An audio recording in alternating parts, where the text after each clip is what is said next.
Assalamualaikum guys. Tunggu lagi. Hari ni nak bagi tip ni sikit. Kalau hampa kurang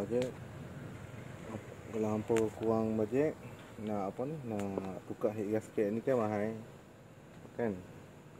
Kalau untuk sementara tu hampa boleh guna apa ni, gasket ni apa ni harga untuk kita buat sementara lah.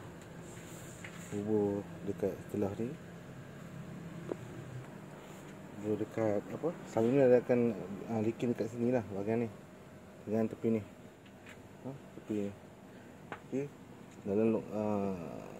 dalam parit ni, dalam gas, buah kabel gasket ni kita letak dengan gam gasket high temperature. Okey, potok ni keliling, insyaAllah boleh tahan lagi, boleh tahan untuk sementara waktu lah. Untuk jangan kecam. Yang ni untuk orang yang tak ada modal kan, bukan semua orang ada duit kan.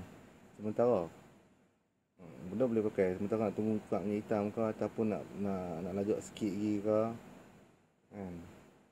Boleh lah, selagi pada minyak dia keluar leaking terus, melemuh enjin jam. Ini memang dah buat lama dah, tapi tahan.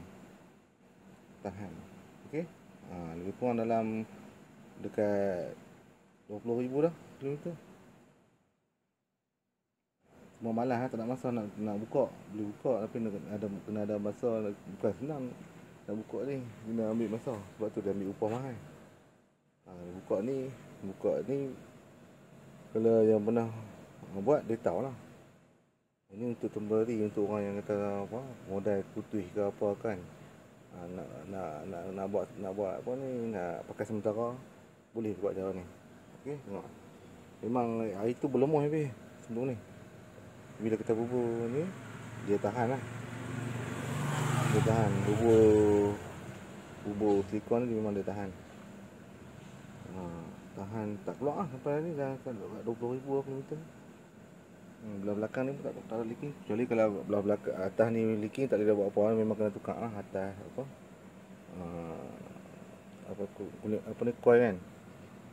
Plug coil ni memang kena tukar lah. Alright, jangan lupa subscribe. Thank you bosku.